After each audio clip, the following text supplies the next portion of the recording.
Olá, eu sou Luiz Calil e hoje nesse vídeo eu venho para avaliar, fazer um tipo de avaliação que eu não encontrei exatamente esse tipo de avaliação recentemente procurando no YouTube, é a avaliação do filme Feitiço do Tempo, olhando a partir da perspectiva de quando a gente fica preso no mesmo dia, fazendo um paralelo então com a psicopatologia. Esse filme, estrelado pelo Bill Murray, de 1993, é um filme que parece ser um filme de sessão da tarde e que utiliza ali uma estrutura de time loop. São os filmes que têm um tipo de feitiço que mantém o herói ou a heroína preso no mesmo dia ou janela de tempo ali limitada, sempre repetindo um certo momento no tempo. Não é um tipo de estrutura nova, data já de 1947, né? O primeiro filme que segue essa temática que chama-se Repeat Performance, né? Ou Destino se Repete. Quem quiser ver a lista completa ali na Wikipedia de filmes que usam essa estrutura, tá aí o link no rodapé do slide. E dentro dessa temática desse gênero de filme, né, geralmente alguma mudança no protagonista precisa acontecer para que o feitiço seja quebrado. Então você tem um padrão desagradável que fica se repetindo, então até que uma mudança ocorra e rompa com esse ciclo. Em termos de psicopatologia, parece familiar? Em todo caso, vamos olhar efetivamente o filme. Começa, então, com a apresentação do personagem, um apresentador de TV, ele é egoísta e mesquinho. Então, até os 7 minutos do filme é basicamente mostrando como o personagem do Bill Murray, o Phil Connors, trabalha na televisão como jornalista, mas como, digamos assim, trabalhando com um cara que traz a previsão do tempo. Ele vai, tem ali no programa de TV a gravação e ele descobre que ele tem que ir, ou pelo menos ele comunicado a ele que ele precisa ir até uma cidade pequena cobrir uma matéria de uma marmota que, a princípio, prevê o tempo ali.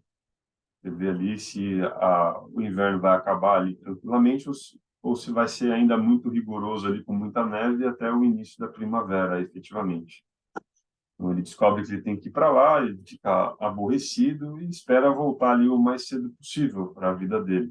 E ele tem foco ali na carreira, em brilhar e tudo mais, e não quer que ninguém também tome o lugar dele na televisão. Então, o colega pergunta se quiser que apresente o jornal no lugar dele, e ele fica bem ofendido com isso. Então, temos aí uma apresentação do personagem e o começo ali do primeiro dia de muitos, né? Começa parecendo um dia como um dia qualquer, né? 6 da manhã, o rádio relógio toca, a música do Bob Dylan, o pessoal ali da rádio comenta a respeito do tempo, que está frio e tudo mais. Aí o Phil Connors, né, o Bill Murray, acorda, lava o rosto, desce, vem a moça ali, dona daquele pequeno hotel, né, com a pousada bonitinha, perguntando para ele se ele vai se esticar, e ele fala que não, que ele quer ir embora, mesmo chance de partida de 100%, fala que está previsto uma neblina, ela pergunta, mas não está previsto uma neblina, né, a nevasca vir? E ele fala que não, isso aí a nevasca vai ser empurrada para outro lugar, que ele, putz, trabalhar com a previsão do tempo, ele acha que a previsão ali que ele teve acesso efetivamente é o que vai acontecer e que está tudo certo. Então ele acorda, depois disso daí, de ter essa conversa ali que a dona da pousada tem por educação e ele acaba agindo ali de um jeito um tanto desagradável, mas pega um café para a viagem e vai embora. Passa na rua, então encontra um conhecido dele, da época da escola, encontra ele, reconhece ele, mas ele não reconhece o sujeito. O cara vai, conversa com ele, aquela pessoa ali, vendedor de seguro de vida, que sai e fala efusivamente que ele precisaria também, não parece ter um jeito que tem uma apólice de seguro de vida, se tiver, sempre pode ter mais um e tudo mais, e ele não vê a hora de dispensar o sujeito lá, ele não tem interesse nenhum e nem lembra da pessoa do tempo de escola. Até que ele chega na praça ali principal da cidade, onde está ocorrendo o evento em si, do Dia da Marmota, né, do Groundhog Day, é o nome do título em inglês. Eles gravam a peça jornalística, a marmota, eles batem ali, o pessoal da cidade ali, todo num evento, tudo bonito assim, bate na portinha ali do lugar de a marmota, eles pegam a marmota, o sujeito coloca a marmota perto da orelha e depois anuncia aquele dia, 7 horas e tanto da manhã, que vai ter mais 3 semanas de inverno ali. O pessoal, mas serão tempos rigorosos dali para frente. Todo mundo fala, pô, poxa vida, né? Cada um vai para o seu canto. O Bill Murray termina ali, eles voltam pro hotel, se preparam ali, e, ok, então vamos preparar as coisas para poder ir embora, né? Eles vão fazer as malas, sendo que eles estão voltando com a van ali da televisão, né? Ele, a produtora que vai junto com ele e o cameraman estão ali dirigindo e percebem que está bloqueada a saída da cidade. O Bill Murray insistentemente desce com aquela neve caindo, ele vai querer ali bater boca com o policial que está mandando todo mundo voltar para a cidade, que a nevasca veio e simplesmente bloqueou todos os acessos, e se ele não quisesse morrer de frio, ele que voltasse. Então, a contragosto, eles voltam, o Murray ali deprimido, pelo menos ali triste, né, contrariado, né? Acho que seria a palavra correta, tá ali sendo uma pessoa um tanto desagradável, com qualquer convite ali, você não vai participar ali do jantar ali de celebração do Dia da Marmota. Ele fala, não, eu vou ficar no meu canto mesmo, dá uma resposta ali, dispensa com um pouco de comentários desagradáveis, até que então, aos 18 minutos do filme, ele vai dormir, acorda, toca de novo a música do Bob Dylan. E o Bill Murray escuta, eu acho esquisito. Aí falam exatamente a mesma coisa que falaram ali no dia anterior. Ah, bom dia, pessoal, vai estar muito frio aqui na Miami, papapá. E o Bill Murray fala, parabéns, hein, pessoal, vocês estão tocando a mesma fita de ontem, né? Naquela coisa, aquele comentário de quem trabalha com televisão, né, com entretenimento, assim, tipo, poxa, você nem precisa se esforçarem um pouco. Aí ele vai, que ele olha ali para fora, comenta ali que ainda está chegando uma tempestade, ele acha esquisito. Ele fala, não tem muito. Não era para estar teve uma nevasca, e de repente não tem, tem só um pouquinho de neve na rua. Ele acha esquisito, ele sai e as pessoas vão conversando com ele exatamente a mesma coisa que falaram no dia anterior. E ele vai achando aquilo muito esquisito, muito esquisito. Até que, de repente, termina esse dia e de novo acorda de manhã e de novo toca a música do Bob Dylan. Aí ele cai a ficha de que as coisas estão se repetindo, as pessoas não tem ninguém ali sacaneando com ele, ele olha de novo, o lado de fora de novo tá sem nevasca ali, sendo que tinha terminado o dia anterior com todas as saídas da cidade se fechando, até que ele comenta com a produtora ali do programa, porque pela terceira vez ele fala assim, não, vamos gravar aqui o programa, e fala, não, já gravei isso aqui 2 vezes, eu não vou gravar de novo, se virem aí, me encontrem no restaurante. Aí ele vai lá para o restaurante e ela vem e fala para ele, o que está acontecendo? Aí ele fala, ó, Rita, eu estou revivendo o mesmo dia sem parar. E ela não faz a mínima ideia do que está acontecendo com ele, né?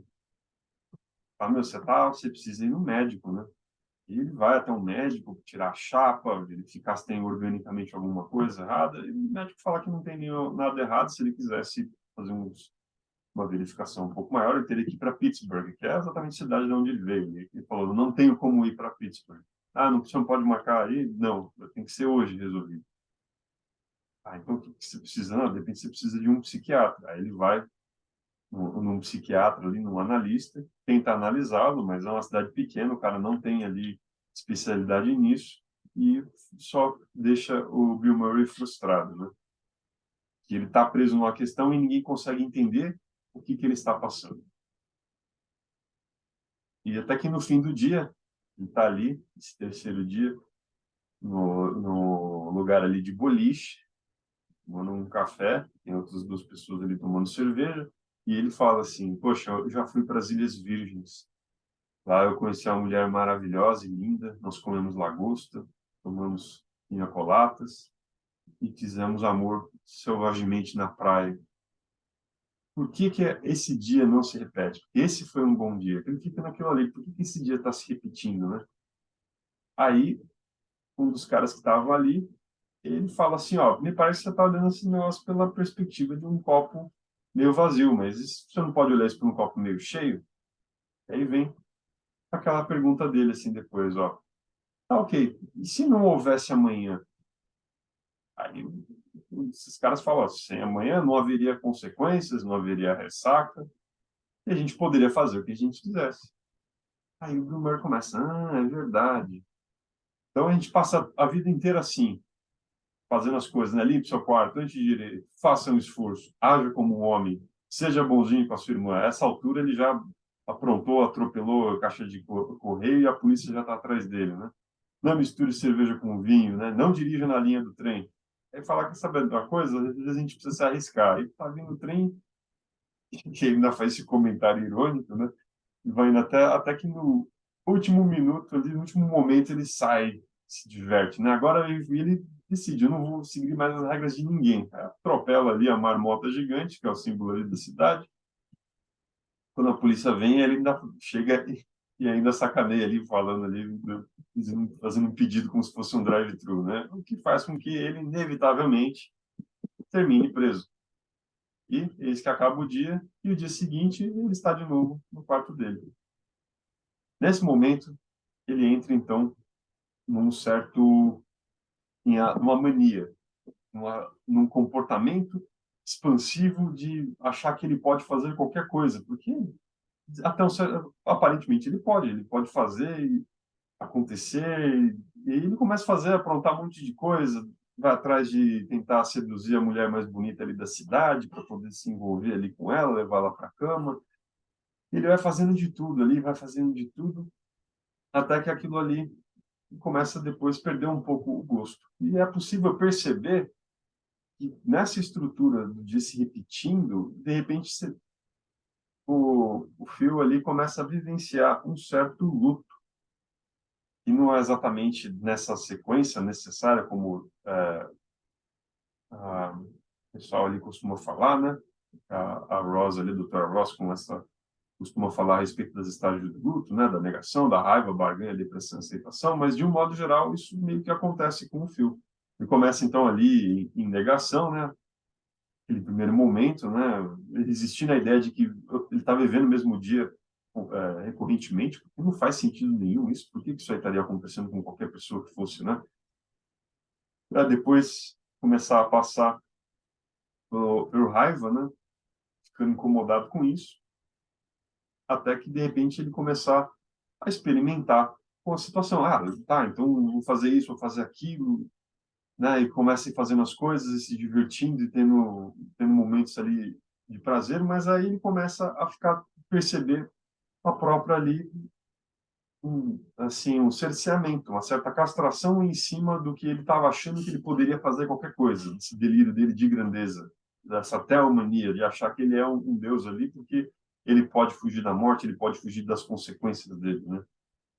Então, a um certo momento, ele começa a ficar deprimido. Ele tenta se matar e não consegue. No dia seguinte, ele está vivo de novo. Uma hora, ele até se suicida, inclusive, com a marmota fio, para ver se isso daí consegue quebrar o feitiço que está acontecendo, e ele acorda de manhã no mesmo dia. Então, e conforme ele vai fazendo isso, ele vai se sentindo ali deprimido, e aquilo ali fica um tanto amargo. Até que ele começa a perceber ali que, dentro dessa depressividade dele, de repente ele começa principalmente porque ele tenta ir seduzindo a produtora ali dele, e ela sempre dá um pé na bunda dele ali, sempre o afasta dela. E isso não aconteceu com outras mulheres ali que ele seduziu. Então ele começa a ficar ali, a se ressentir, até que ele começa efetivamente a começar a se apaixonar por ela e começar a fazer alguma coisa de útil com o tempo dele. Começa a perceber a rotina da cidade, começa a ajudar as pessoas, começa a aprender novas habilidades ali, fazer escultura com gelo, tocar piano, ler poesia, principalmente o autor que é essa produtora dele gosta muito. E aí ele começa então a se tornar ali uma pessoa que está de repente integrada no próprio meio dele, vai fazendo as coisas até que ele tem ali um momento de virada mesmo. Ele já está ali tentando fazer as coisas, aí logo no começo tem um senhor pedindo esmola e ele descobre que esse senhor morre, né? Ele, ou pelo menos ele vê que está muito mal, ele fala assim, não, vou levá-lo para o hospital, então. Ele leva, aí vem a enfermeira e fala, o senhor idoso, ele diz assim, como é que ele está? Ele morreu. Ele pergunta, ele morreu o quê? Ele era velho, a hora dele chegou.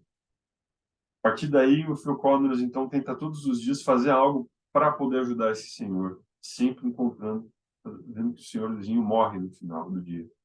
Então, ele, dentro dessa perspectiva de achar que ele poderia tudo, ele percebe que ele não tem nem controle sobre a vida dele, efetivamente, nem controle sobre a vida dos outros, e que há algumas coisas que ele simplesmente tem que aceitar.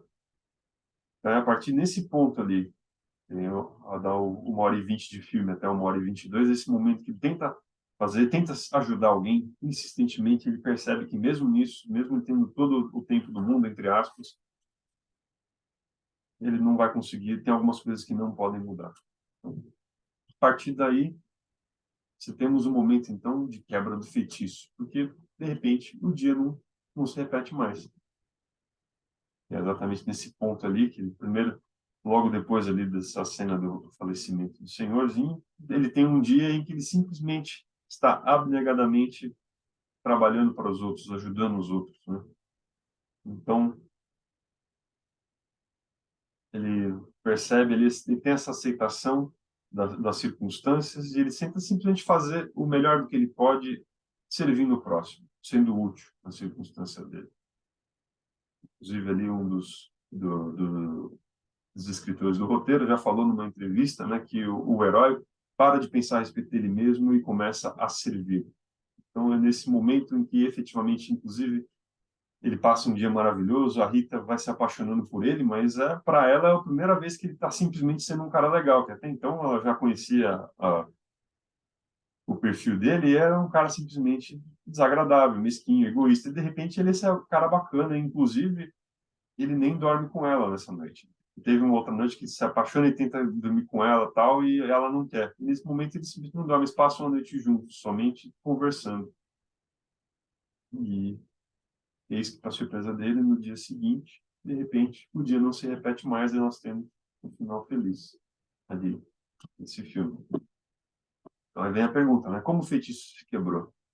Acho que a visão ali, essa construção que o diretor e o roteirista tiveram, né, do o herói passar a servir o outro, isso faz sentido. Ok, você agora não está mais, vai se livrou dessa maldição, né? Portanto, você tem uma mudança íntima na atitude do filho de servir ao próximo, parar de ser tão autocentrado como ele estava antes, pensando demasiadamente em si mesmo, na própria carreira, em como os outros o enxergam, os outros o adoram ou não, ficam adulando ele, que ele é uma celebridade. Ele tem uma mudança de servir, aprender coisas que são úteis. Inclusive, ele aprende a fazer escultura de gelo para poder mostrar. Tem uma escultura de gelo na cidade naquele dia de celebração. Aprende a tocar piano para tocar na festa à noite que tinha, junto com a banda. Então, ele está aprendendo coisas para poder servir ao próximo, não tanto para poder trazer atenção para si mesmo, né? E nesse, então, você tem um luto dessa mudança ali de um eixo de percepção da vida. E no fim das contas, a vida nunca, o mundo nunca girou em torno dele. Talvez tenha girado em torno dele o mundo da mãe dele quando ele era um bebê, porque a mãe precisa cuidar da criança muito pequena, que senão a criança vem ao óbito, né? Quando é muito bebezinho. Naquele momento, a criança é o mundo ali praticamente da mãe. Conforme ela vai ganhando autonomia, vai se tornando menos o mundo da mãe. Ela tem outras coisas para fazer. Então, essa questão de que se discute em psicanálise do narcisismo, você passa por um momento de luto, você percebe que o mundo não gira em torno de você. E você passa, então, nesse luto como um processo de adaptação para você se adaptar também dentro da estrutura do mundo, para também servir ao próximo, para poder ser útil. Então, é possível fazer um paralelo com a psicopatologia, né? A patologia, né, ela pode promover uma dinâmica similar na vida de uma pessoa, né? Só e uma coisa que isso vem desde o início da psicanálise, com o Dr. Sigmund Freud falando de que a pessoa acaba repetindo uma questão ali, uma cena de infância onde haveria um trauma. Dentro da trilogia analítica, também se discute de que se tem um comportamento ali patológico, ele se torna, a raiz dele, a origem dele, o porquê dele se torna inconscientizado e nisso daí passa a ficar se repetindo também, aparecendo sem a pessoa perceber. E ela não quer perceber também alguma coisa e nisso daí ela acaba projetando nos outros a responsabilidade disso. Portanto, por não perceber dentro de si o problema, ela tende a sempre criar novas circunstâncias que vão repetir essa circunstância problemática, essa circunstância doentia. Portanto, só com a mudança íntima também que ela para de repetir o mesmo dia. Quando a pessoa percebe o que estava efetivamente por trás da motivação, dela estar agindo de modo patológico, ela consegue parar. E ela consegue aceitar a consciência para possibilitar também um novo momento de vida, né? Então, para poder aqui capturar um tanto numa perspectiva pela trilogia analítica, eu selecionei esses trechinhos aqui capítulo 9 aqui do livro A Origem da Sanidade, do Dr. Norberto Kepp. Você só pode ter o bem se o fizer para os outros. Você quer o bem para si, tem de realizá-lo para os outros, pois é impossível fazer o mal ao próximo e o bem para si próprio. E o mais irrealizável ainda, o bem para o próximo que cause mal para si mesmo. O único bem que temos é aquele que realizamos para os outros. E o contrário também é verdade.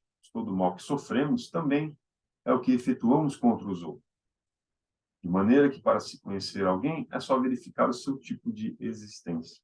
Então, no caso do filme, a produtora ali estava sempre junto com ele, a Rita, percebia quem ele era a partir do modo de agir dele, que estava sendo interesseiro, que ele estava sendo ali uma pessoa que estava só querendo usar os outros para o próprio prazer, para fins mesquinhos. Então, temos aqui nesse capítulo aqui um trecho de diálogo que eu separei também, um diálogo dentro da perspectiva clínica da trilogia analítica, dessa dinâmica do psicanalista com o analisando, né? O analisando começando aqui, ó. Eu não gosto da vida. Desde que tomei eletrochoques, não durmo mais a noite toda. E o psicanalista pergunta, né? A que associa o sono? O analisando responde, vida, bem-estar e saúde.